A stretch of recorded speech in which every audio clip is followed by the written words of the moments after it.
Boa noite, pessoal. Tudo bom? Boa noite. Boa noite. Boa noite. Só esperar o restante aqui entrar, a gente inicia. Eu estou vendo que a presença hoje está boa, ó. Bastante gente entrando aí. Um minutinho, a gente inicia os slides aqui, a aula, beleza? Ok.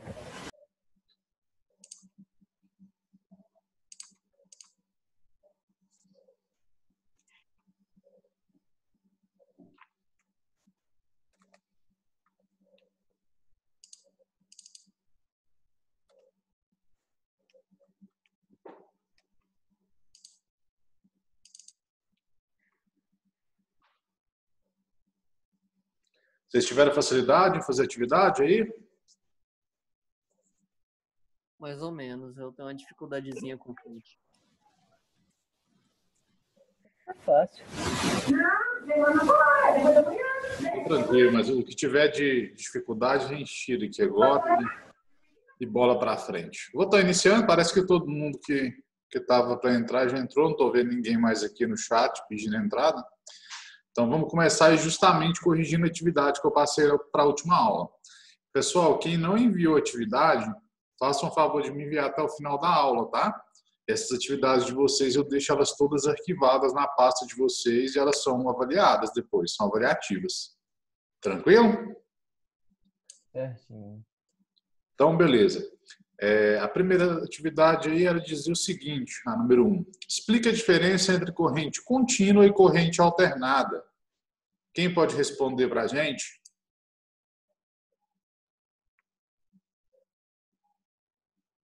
Qual que é a pergunta mesmo? Explica a diferença entre corrente contínua e corrente alternada.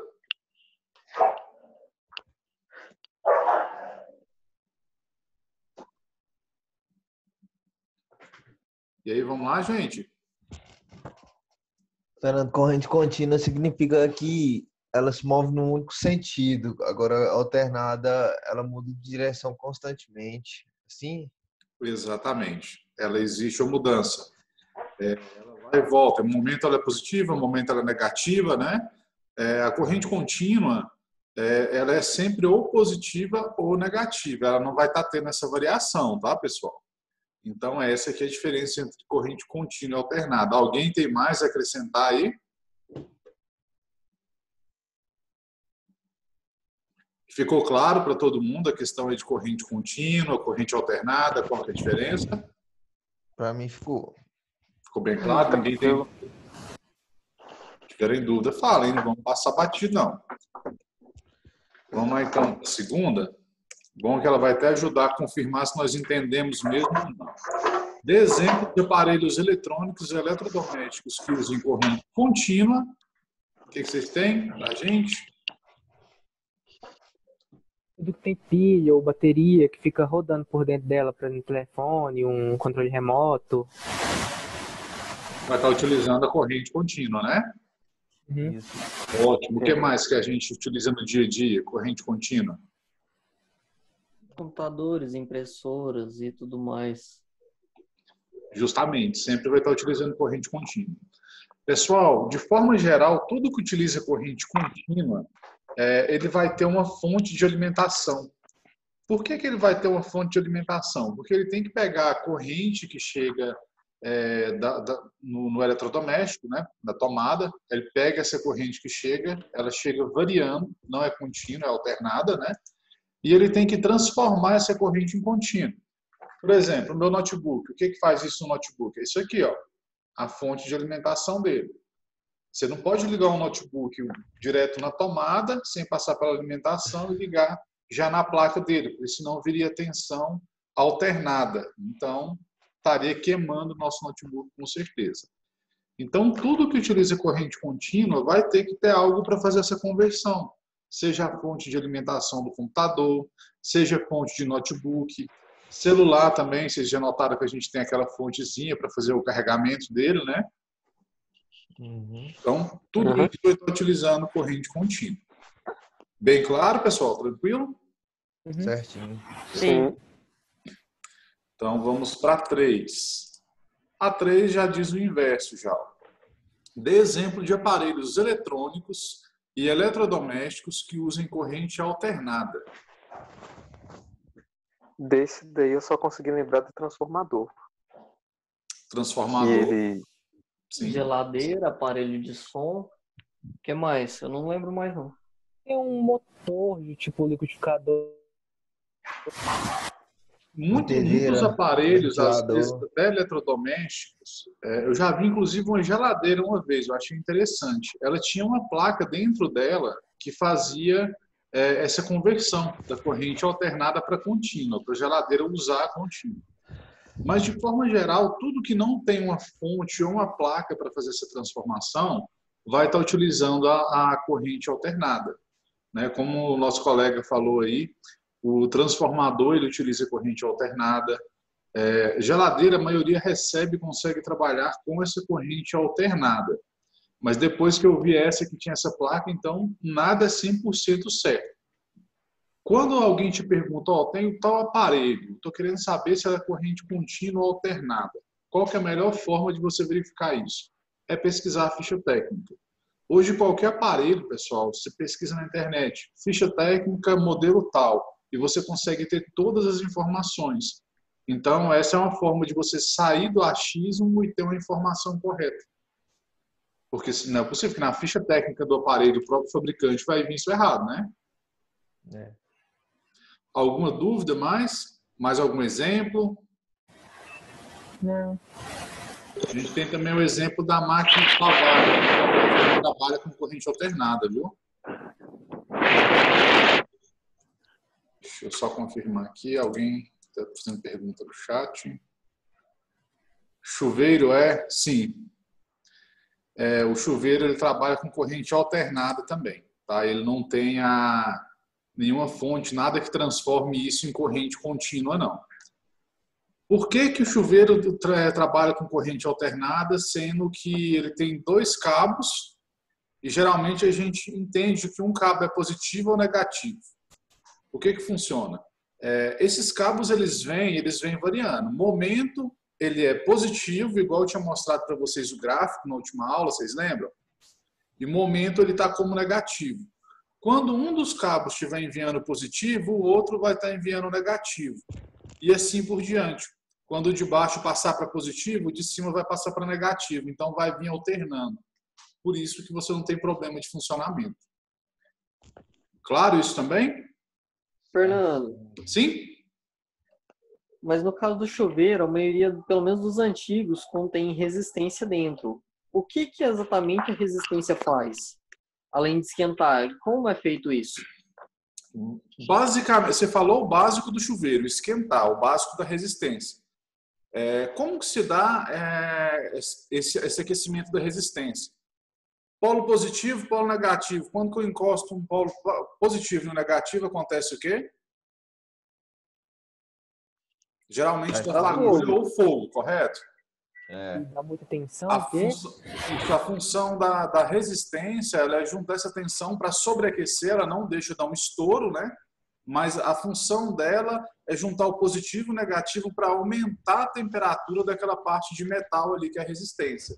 Tanto que quando a resistência estoura, aí você deixa de ter o contato positivo e negativo, porque em algum momento ela desmanchou, quebrou alguma coisa, né? E não está encontrando mais o polo negativo com o positivo.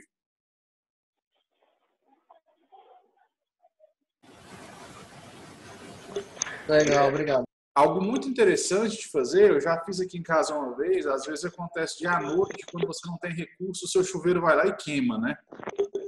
E eu, pessoalmente, odeio água fria. Odeio mesmo. Eu fiz algo muito interessante. A minha resistência ela é um chuveiro dessas duchas, então ela é uma resistência maior, mais forte um pouquinho. E ela é no formato de um pino e estourou em determinado lugar. Eu consegui tirar ela, enrolar uma na outra, de forma a voltar a ter contato, e ela continua funcionando até o dia seguinte para me quebrar um galho, até eu conseguir algum recurso. Não vão ser todas as resistências que vão conseguir isso. Principalmente os chuveiros mais simples, né, esses mais baratinhos que a gente compra, a resistência é mais fraca. Então, se você fizer isso, fizer esse entrelaçamento para funcionar, a hora que ela esquentar, o metal vai dilatar e vai soltar novamente. Beleza? Legal. Vocês estão vendo porque o pessoal fala que técnico de informática conserta até avião voando? A gente começa a aprender com o computador, mas a lógica da energia, do funcionamento é tão parecida em outros eletrodomésticos que a gente consegue consertar várias coisas, inclusive chuveiro. Vamos passar para frente e continuar. Faça uma pesquisa sobre os principais componentes eletrônicos utilizados em uma placa-mãe e qual a função de cada um desses componentes. O que vocês pesquisaram aí para a gente de bacana? O que tem de componente na placa-mãe ali?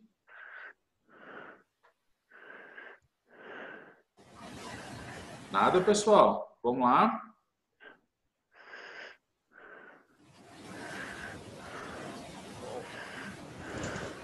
Gente, vamos participar. Vocês fizeram atividade, mandaram para mim, oi. Fernando, você fala as principais, só que vai mexer muito ou mais ou menos elas todas? Bom, eu coloquei aqui o seguinte, ó, os principais componentes eletrônicos da placa-mãe. Então, isso são aqueles componentes que ficam soldados na placa-mãe. Vou dar exemplo de um. Resistor existe na placa-mãe. Diodo existe na placa-mãe. Então, são diversos, né? Certo. Vocês pesquisaram, capacitor. Capacitor é o outro, né? Então, os cristais também são? Como? Cristais? Tem os cristais também. São todos componentes. Eu queria que vocês pesquisassem sobre eles, não tem problema não saber todos. Aqui é uma introdução, é para a gente já ter uma ideia, né, desses componentes e queria saber para que eles funcionam, o que vocês conseguiram encontrar para a gente. E os MOSFETs? Também são, mas aí esse nós vamos ver um pouco. Nós vamos ver de forma geral tudo mais para frente. A ideia aqui é o quê? É vocês terem a noção que tem componentes, né, na placa-mãe, que não é simplesmente uma placa simples, que nós temos ali componentes com funções distintas. Eu vou pegar de exemplo de um colega aqui que mandou para a gente, que eu achei muito boa a atividade dele, foi o Igor César de Araújo. Tá aí, Igor? Tô. Vou passar alguns exemplos que ele colocou aqui. Eu achei que ficou muito boa a sua atividade, viu? Muito boa mesmo. Ele colocou aqui, ó, os resistores. Qual que é a função do resistor? Ele colocou o seguinte: dificulta a passagem de energia, podendo reduzir sua tensão e a potência ao final do seu trajeto. Então, o que isso significa, pessoal? Entra determinada quantidade de energia na placa-mãe. O resistor ele fica ali para limitar e às vezes até reduzir, de forma que quando essa energia chegar no destino final, ele vai garantir que ela não chegue com a tensão maior do que o necessário para o funcionamento. Porque se chegar com a tensão maior, com certeza vai estourar algum outro componente, vai queimar alguma peça, né? Então ele está ali para garantir isso. Fernando, mas se for uma energia maior, o que acontece? Esse resistor ele vai estar estourando, ele tem 2 contatos, aí é parecido do que eu falei para vocês com o chuveiro. Tá? O resistor está aqui, a função dele é passar a energia na quantidade correta. Se essa energia em algum momento passar a mais do que o correto, ele vai romper. Minha placa-mãe vai parar de funcionar, com certeza, devido a isso. Mas aí é só eu fazer um reparo ali, entender o porquê que aconteceu. Foi a minha fonte que oscilou, a minha fonte que teve algum problema, alguma outra coisa não está funcionando. Eu consigo só trocar ele, que vai ser uma peça baratinha, super simples de trocar, sem necessidade de comprar uma outra placa-mãe. Fernando? Sim? Eu estava assistindo o Tech Lab ontem e eu vi uma coisa que eu achei interessante de se comentar agora. Sim? Eu estava reparando eles colocando tensão maior do que a voltagem original nas fontes. E uma delas, que é selo 80 Plus, um dos selos que todo mundo acha assim que tem que comprar porque aquele selo é o garantido, não estava entregando nem 79% direito. Enquanto a outra, do mesmo cara, o mesmo cara levou essas 2 fontes para poder testar. A outra, se não me engano, a marca era Game Max, tava passando, acho que era 200 watts e a fonte ainda estava suportando. Isso tem base nos capacitores, não é? Justamente. Isso vai chegar primeiramente nos capacitores. O que vai acontecer? Vai estourar eles todinho. A tendência é os capacitores estourar. Pessoal, o que o colega aí falou é o seguinte. A gente tem esses selos aí de qualidade que vai nas fontes. A gente vai estudar melhor sobre esses selos. Mas, teoricamente, esse selo que ele falou de 80, ele é um selo que, teoricamente, você olha a fonte e fala, não, esse aqui realmente é 100%. Posso comprar porque tem esse selo. É igual a gente tem hoje ISO 9001, ISO 9002, esses selos de qualidade. Só que o selo, ao meu modo de ver, e como ele comentou aí agora, ao modo de prático também, ele não é garantia de que aquilo está funcionando da maneira correta. Ele não é garantia que realmente tem qualidade o produto. Aí você tem uma fonte, ela teria que passar 127, vamos supor, ela está passando a menos. O que vai acontecer? Mau funcionamento, sobreaquecimento de peças, então isso é bastante importante, né? É bastante importante a gente estar ligado com isso. Se passou a mais, o que vai acontecer?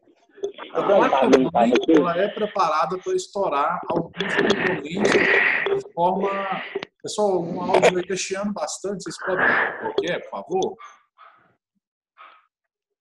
Parece que parou. Tranquilo. Alguns componentes eles já são feitos justamente para estourar, como é o caso do resistor, como é o caso do capacitor. O que acontece? Se for passar no capacitor uma tensão que é um pouco maior do que o suportado, ele vai estourar. Ele vai estourar justamente para não deixar essa tensão passar. Só um instantinho que eu vou abrir aqui a minha internet e vou mostrar para vocês como que é um capacitor estourado, para vocês terem noção.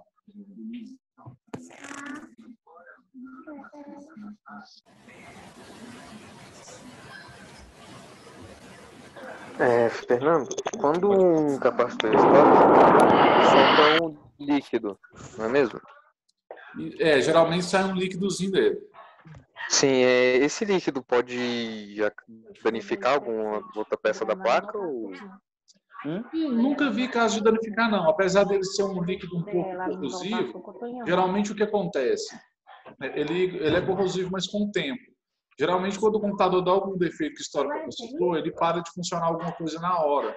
Então, você já manda para o técnico. O técnico já identifica qual que é o problema, né? E já vai fazer a troca, a limpeza. Então, não costuma ter esse tipo de problema, sabe? Ah, sim. Pessoal, como que é o capacitor aqui, ó? Ele é essa pecinha, ele tem a potência que passa nele, né? Tem as descrições aqui que a gente vai aprender em aulas específicas, o que significa, qual que é a importância de cada um. Então, vocês podem ver que aqui na parte de cima dele, ele é reto. Aqui, ó. Por quê? Porque ele está 100%, né? Já um capacitor estourado, vocês estão vendo a imagem certinho, né? Então, Estourado ou estufado, que o pessoal fala. Primeira coisa, ó, tá com essa aparência de corroído, né? Segunda coisa, se vocês for olhar, por exemplo, nesse aqui, ó, ele apresenta uma espécie de uma barriguinha por cima, vocês estão vendo? É porque ele não aguenta estufou. Olha esse aqui também tá dando para ver bem, ó. Ele abriu aqui no meio, tá vendo? Estufou e abriu no meio. Aqui a corrosão aqui por cima. Esse aqui o que aconteceu, ó. Ele estourou, provavelmente a posição da placa dele estava para cima, o líquido ficou em cima dele e corroeu, tá vendo? Com o tempo. Aqui outros capacitores abertos, ó. Então isso aqui tudo foi algum problema de tensão em algum momento. Pode ter vindo tensão direta, alguma trilha, às vezes, onde passa a eletricidade, rompeu e pode ter encostado em outra trilha, aí elas fecharam um curto. Isso tudo são coisas que podem estar acontecendo. Tranquilo? Ficou claro para vocês? sim. Beleza. Fernando, Sim? e a questão da ponte norte e ponte sul, o que são exatamente? Vamos estar vendo em aula específica. Isso aí já é um avanço um pouquinho acima, não vamos estar, por enquanto, vendo essa parte, tá? Basicamente falando, eu vou dizer o seguinte, por enquanto. A parte sul tem uma responsabilidade em relação à funcionalidade do computador e a parte norte tem outra funcionalidade específica. Mas a gente vai ter uma aula específica de placa-mãe que a gente vai estar vendo isso. Tranquilo? Não vamos pular, por enquanto, essa etapa, não. Então, a questão da pesquisa aqui, esses dois componentes já são suficientes para vocês terem noção do que eu queria dizer. Eu queria que vocês entendessem que não é simplesmente a placa-mãe, simplesmente você encaixa uma peça e a peça funciona. Tem vários componentes que estão por trás desse funcionamento. Componentes, inclusive, para garantir a segurança, como é o caso aí do capacitor, né? Que são peças que, se der algum problema ali de tensão, ele vai dar um jeito de parar essa tensão a mais. Muito melhor você trocar um capacitor de no máximo R$2, do que você ter que trocar, por exemplo, uma placa de vídeo. Vai uma tensão maior na placa de vídeo. Tinha até um colega nosso estava me perguntando aí sobre as placas de vídeo hoje. Conta aí quanto que seria uma 1060 queimada, se queimasse? Não, a 1060 queimada fica aí R$200. Baratinha. Mas aí, E aí, você prefere R$1, R$2 ou 200? para você comprar uma nova, aí já fica aí em torno de uns R$600 a R$900. Muito melhor trocar um capacitor, você concorda? Concordo. Vamos lá então, pessoal, vamos dar sequência então. Ficou alguma dúvida em relação à atividade, em relação a essa pesquisa? O que é um componente eletrônico? Não, ficou tudo certinho. Tranquilo, né? A gente vai estar estudando mais componentes quando a gente for para o módulo específico de eletrônica, que a gente vai estar vendo mais a fundo. A gente vai estudar todos os componentes, toda essa questão de ponte norte, ponte sul da placa, tá? A gente vai estar vendo isso mais a fundo. Por enquanto, é a introdução necessária para que a gente possa dar sequência no curso. Vamos falar um pouquinho agora sobre software. Até agora nós ficamos muito apegados a hardware, né? Entendemos o funcionamento do hardware, entendemos a função de cada peça do computador, entendemos aí a parte de tensão também. Agora nós vamos para o software, que seria a outra parte essencial para o funcionamento do computador. Peguei uma definição legal aí, ó, até coloquei o site aí, ó, significados.com.br, dizendo o seguinte sobre software. Software é uma sequência de instruções escritas para serem interpretadas por um computador, com o objetivo de executar tarefas específicas. Ou, trazendo isso para uma linguagem mais simples, mais comum, pode ser definido como os programas que comandam o funcionamento de um computador. Muito importante essa questão aqui, pessoal. São uma sequência de instruções escritas, é onde que entra até a programação. O que acontece? O programador, ele programa somente letras, palavras, né? Toda a linguagem de programação, ele vai estar colocando. Tudo que ele coloca ali são instruções. Né? Então, é uma sequência de instrução de forma que esse programa vai funcionar. Então, o nosso computador, ele pega esse software, ele começa a fazer a leitura dessas instruções e daí ele vai estar executando as tarefas. Ele não simplesmente abre um programa inteiro. O programador, ele escreve o programa de forma que ele define muito específico o que é para ser feito. Ele diz lá o seguinte: sistema operacional, abra uma tela branca de fundo. Sistema operacional, apresente a imagem que está salva em tal lugar. E essas imagens, elas vão formando, por exemplo, no Word, forma o botãozinho negrito, o botãozinho itálico, forma alguma ferramenta que você pode estar utilizando. Isso é tudo feito através de instrução, passo a passo. Linguagem de máquina, como funciona? O que ela entende? Ela não entende. Máquina, abra o Word com determinados arquivos, com todas as opções. A máquina não entende isso. A máquina entende ordem por ordem. Faça A, faça B, faça C. É tudo muito bem ordenado. É uma coisa de cada vez. Só que é numa velocidade tão absurda que a gente não vê isso. A gente acredita que simplesmente pá, abriu o sistema operacional, abriu o programa e está funcionando. É isso que a gente vê, né? Verdade. Então, a definição mais simples que eu encontrei é essa, pode ser definida como os programas que comandam o funcionamento de um computador. O sistema operacional é um deles. Todo software, ele executa alguma coisa, ele comanda algum tipo de funcionamento. Qual o principal software de um computador? Quem aí arrisca pra gente? Sistema operacional? Quem mais concorda com o nosso colega? Eu discordo, acho que é a BIOS. Mais opções, ó. Vamos entrar em votação, tá ficando bom a discussão, né?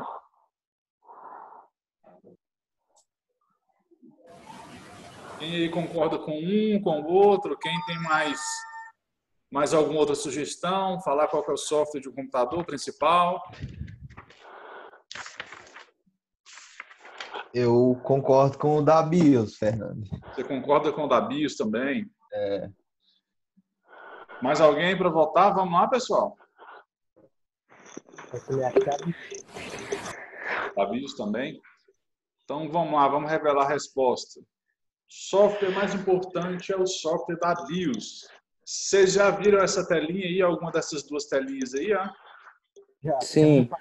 Bastante comum, né? Entrei na minha hoje para fazer overclock. Como? Entrei na minha hoje para fazer overclock. E essa galera do overclock aí vai ficar queimando processador e a coisa vai pegar, viu? Pessoal, só lembrando que o overclock é quando você coloca o seu processador para trabalhar um pouco acima da capacidade dele. A gente tinha visto lá a questão de frequência. Você pega um processador, por exemplo, de 3.0 de frequência e você consegue definir ele para trabalhar ali com 3.3, 3.4. Geralmente não chega a ser uma diferença tão absurda. Você está colocando ele para trabalhar acima da capacidade que ele é feito.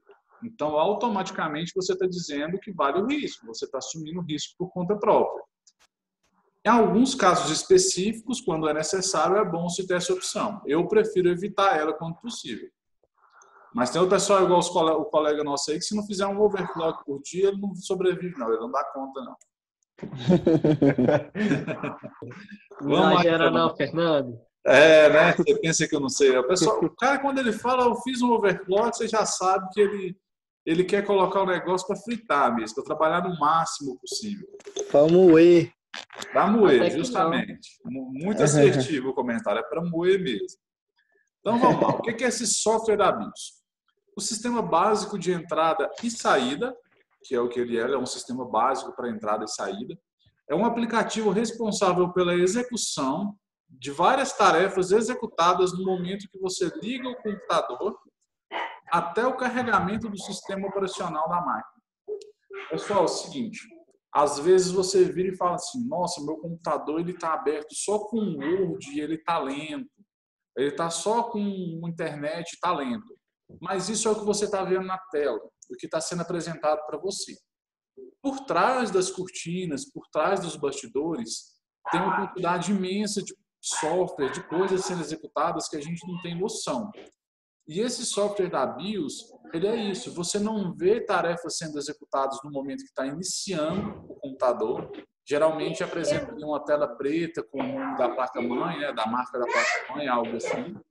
Alguns segundos apenas. Por trás de tudo aquilo está sendo feita uma verificação, executando algumas tarefas, alguns processos. Verificando o processador, qual que é, e colocando ele para funcionar da maneira correta, memória.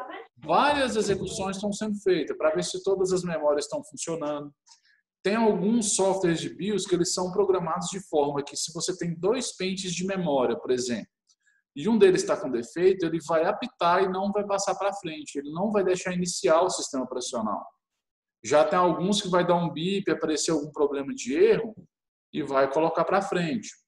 Tem softwares de BIOS que você pode configurar eles para, se tiver algum problema no teclado, ele não passa para o sistema operacional, não inicia. Então, é feita uma série de verificação antes de estar iniciando o sistema operacional. Tá? Esse software é o principal. Ele evita erros do sistema operacional. Uma coisa que acontece muito no Windows, quando tem algum erro, é, às vezes ele dá tela azul e em alguns casos você acaba perdendo até o sistema devido a isso. Né? Você tem que pagar alguém para formatar.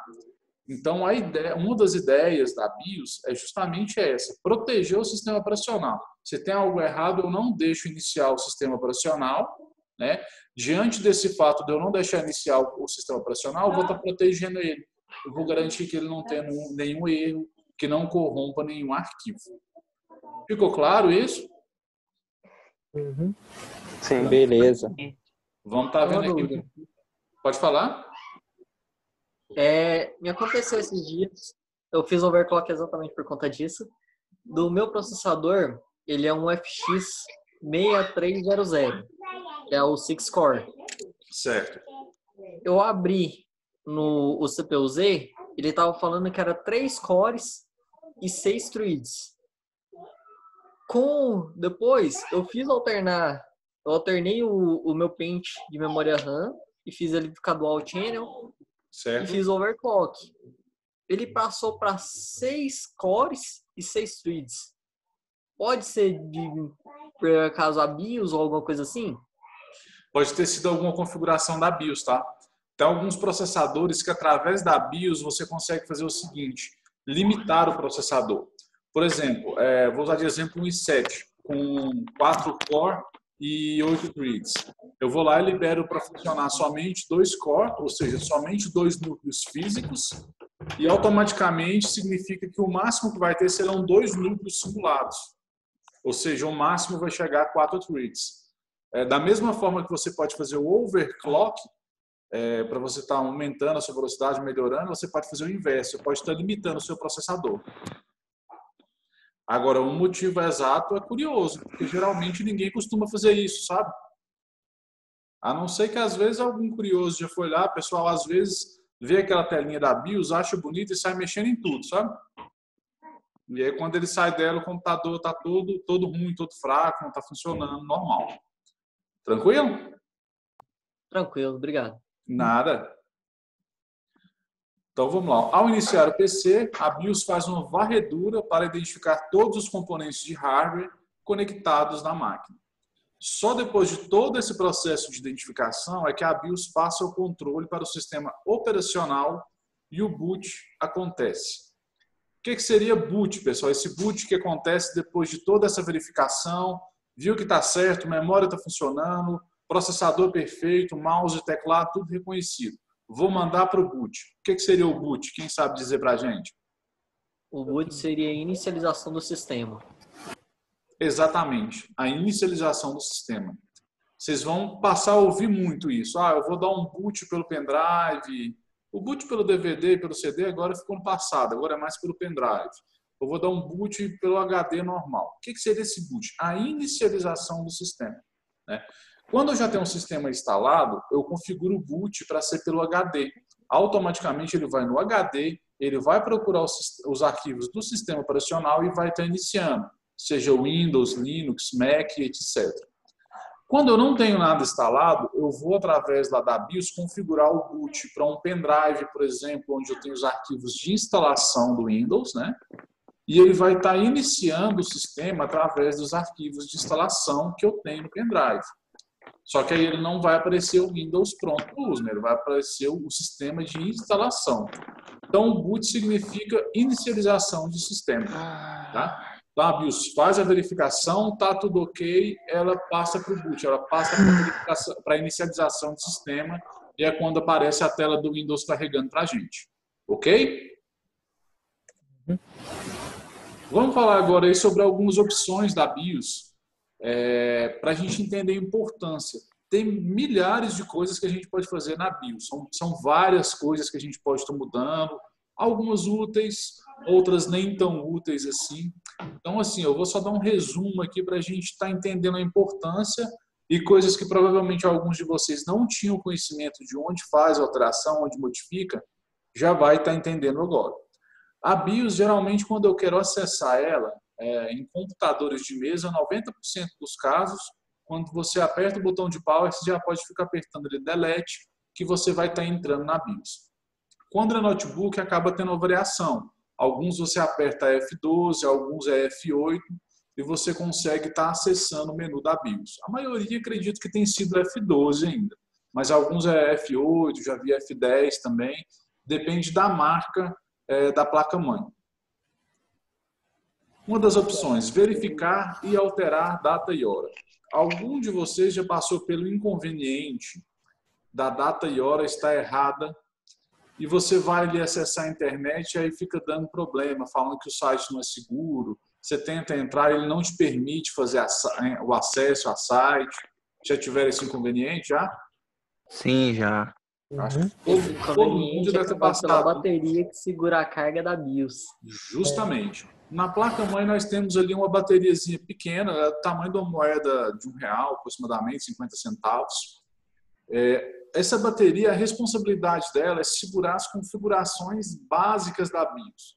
Eu desligo o computador, posso até tirar ele da tomada, mas essa bateriazinha, ela tem ali uma voltagem mínima que é suficiente para estar segurando especialmente a data e hora e as outras configurações que você salvou.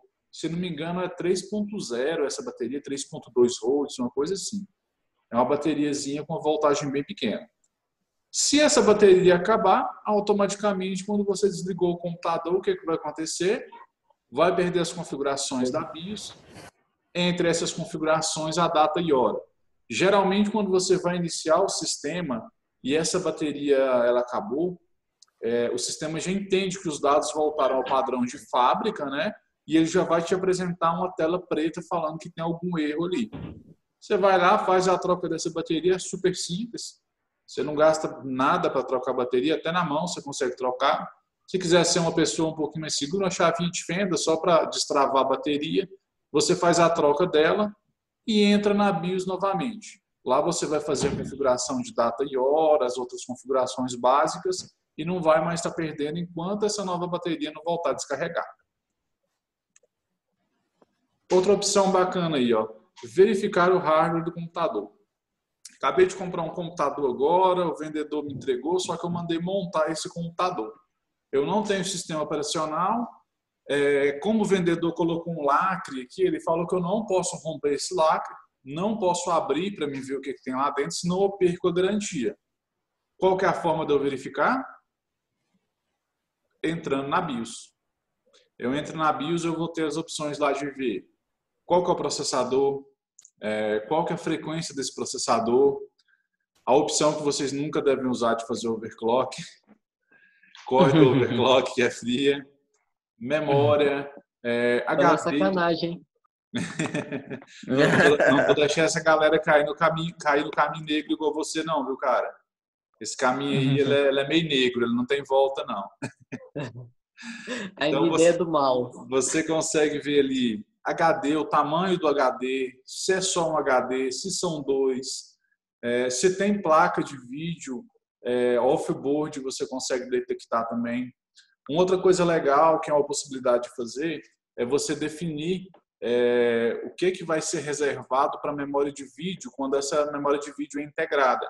Você tem a opção de ir lá e definir a quantidade de memória que você quer. Algumas placas você pode colocar 512 megas de memória de vídeo, 1 GB de memória de vídeo.